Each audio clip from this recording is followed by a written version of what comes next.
Topic is reproduction क्या होता है, the process in which new organism is produce from older one. ठीक है, याद रखना ये चीज इंपॉर्टेंट है कि नॉट अ नेसेसरी प्रोसेस। भाई रिप्रोडक्शन आप करो चाहे ना करो नेसेसरी नहीं है।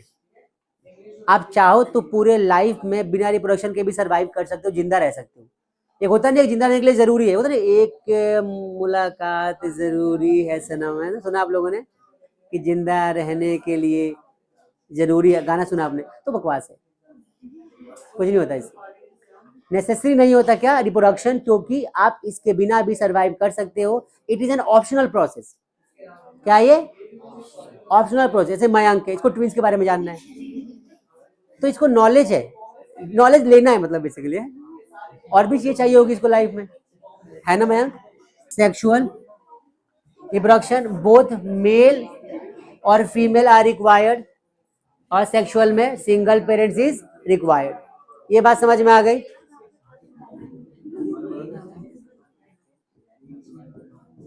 ये प्लांट्स में होता है, इसको हम बोल, एक मिनट,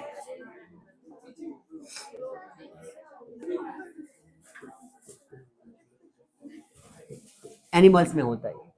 क्लियर होगा सबको इतना? अब आगे बढ़ते नेक्स्ट पार्ट की तरफ।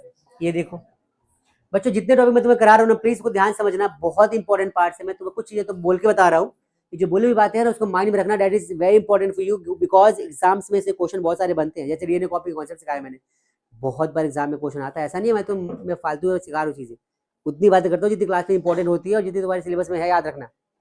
एक स्पीसीज दूसरे को प्रोड्यूस नहीं कर सकता, इस पर केस स्टडी आता है कई बार, और इस सच में टॉपिक आता है। रीजन क्या है कि डीएनए कॉपिंग का प्रोसेस होता है कि वो डीएनए कॉपिंग करेगा तो उससे स्पीसीज प्रोड्यूस होंगे, बॉडी स्ट्रक्चर सेम मिलेगा, तो इसके ऊपर क्वेश्चन बनते हैं, आप समझना। नेक्स्ट पार्ट क्या है हमारा? The next part is asexual. इसके बारे में पढ़ते डिटेल में। क्या होता है? सच type of mode of reproduction in which a single organism can produce an organism is called asexual mode of reproduction. मतलब कि क्या मेन चीज है यहाँ पे? A single organism can produce, ठीक है, और सच type of reproduction single parent is requirement, जहां पे सिंगल पेरेंट की क्या है बच्चों? रिक्वायरमेंट होगी। ठीक है, आगे देखो टाइप्स ऑफ रिप्रोडक्शन। फ्यूजन पहले आ जाएगा, फिर बर्डिंग, फिर रीजनरेशन, फ्रेगमेंटेशन। ये 5 टाइप हमें डिस्कस करना है, 2 और मिल जाएंगे, स्पोर फॉर्मेशन और वेजिटेटिव प्रोपगेशन। ये मतलब ये 6 टाइप है हमारी जितनी भी है, इसके 2 पार्ट होते हैं। ये 6 टाइप आप पढ़ लो, ये आपका पूरा का पूरा असेक्सुअल कंप्लीट हो जाएगा तरीके से। पढ़ते हैं वन बाय वन क्या होता है। सबसे पहले होता है फिजन। फिजन मतलब क्या होता है समझो पहले।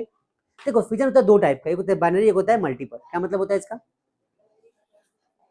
देखो बाई मतलब होता है 2, बाई मतलब क्या होता है? 2। अब एक ऐसा देखो, हम ऐसे ह्यूमंस है, पूरी बात ध्यान समझना कि कॉन्सेप्ट क्या है। अब ह्यूमंस में क्या होता है? ह्यूमंस एक बहुत ही वेल डेवलप्ड ऑर्गेनिज्म है। आपको पता है बहुत सारे ऐसे ऑर्गेनिजम्स भी आपको दिखाई देंगे जो फुली डेवलप्ड नहीं है। हमारी बॉडी में क्या है? सांस लेने का अलग सिस्टम, इसको बोलते हैं रेस्पिरेटरी सिस्टम। खाने का अलग सिस्टम, इसको बोलते हैं क्या? डाइजेस्टिव सिस्टम, न्यूट्रिशन सिस्टम बोलते हैं। हमारे बॉडी में एक्सक्रीट करने का अलग सिस्टम है, क्या बोलते हैं? Excretory system. हमारे बॉडी के अंदर ब्लड सर्कुलेट करे उसका अलग सिस्टम है, बोलते हैं सर्कुलेटरी सिस्टम। पता है ना आपकी सारी चीजें? हमारे बॉडी हमारे, अच्छा अब तक माना गया है कि humans are the most advanced developed organism. इनका दिमाग है, सोच सकते हैं, ब्रेन है, लेकिन सभी एनिमल्स में ऐसा नहीं होता। बहुत सारे एनिमल्स ऐसे हैं जो वेल डेवलप्ड है लेकिन सोच नहीं सकते, जैसे बाकी एनिमल्स हमारे अलावा।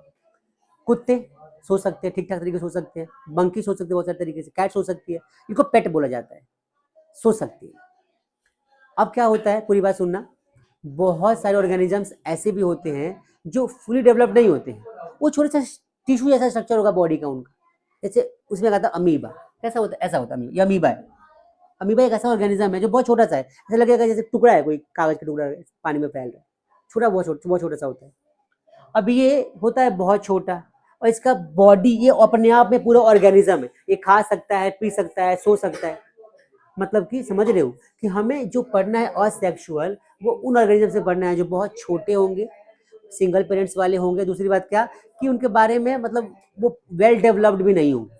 वेल डेवलप्ड का पूरा प्रोसेस होता है, बाकी में तो बस कुछ कुछ चीजें होती है। जैसे कि मान के चलो अमीबा, अमीबा क्या करता है? तो अमीबा, लेशमानिया और यीस्ट, ये तीनों एक जैसे प्रोसेस को फॉलो करते हैं, याद रखना। अमीबा, लेशमानिया और ईस्ट। क्या होता है? अमीबा है ये, इसका न्यूक्लियस।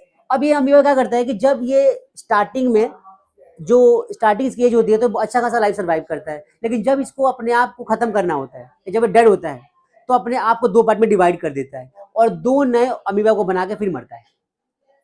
मतलब कि एक ऐसा प्रोसेस जहां पे एक ऑर्गेनिज्म अपने आप को दो पार्ट में डिवाइड कर दी और दो नए अपने सेल्स को प्रोड्यूस करे, क्या बोलेंगे उसको? उस प्रोसेस को नाम देते हैं क्या? उस प्रोसेस को नाम देते हैं क्या? Binary fusion. क्या बोलते हैं इसको? Binary fusion.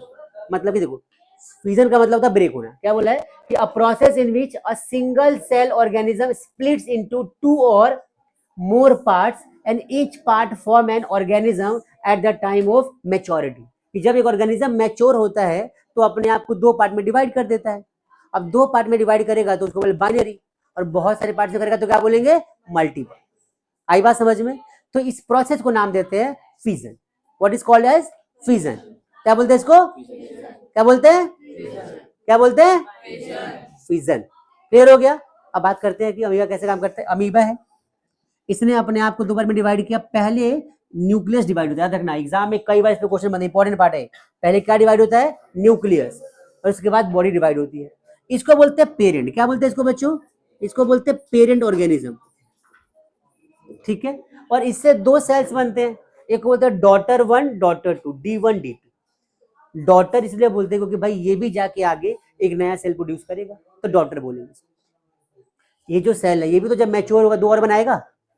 बात समझ में आ रही है? तो इसको बोलेंगे डॉटर वन, इसको बोलेंगे डॉटर टू। तो एक अमीबा दो पार्ट में डिवाइड करके और दो नए सेल्स बनाता है, and this process is called fusion. चूंकि ये दो पार्ट में डिवाइड, तो क्या बोलेंगे? Binary fusion. क्या बोलेंगे इसको? अब एग्जांपल की बात करते हैं, कौन कौन सा इसमें आ जाएगा बच्चों? पहला आ जाएगा अमीबा, फिर लेशमानिया, और फिर ईस्ट, और भी होंगे, तीन पढ़ लो काफी है। ऐसा एग्जांपल आता है मल्टीपल फ्यूजन का। क्या होता है इसमें? ध्यान से देखो, मल्टीपल फ्यूजन क्या होता है कि such type of process in which an organism divides itself into two or more parts is called multiple fusion. मतलब क्या लिखा इसमें?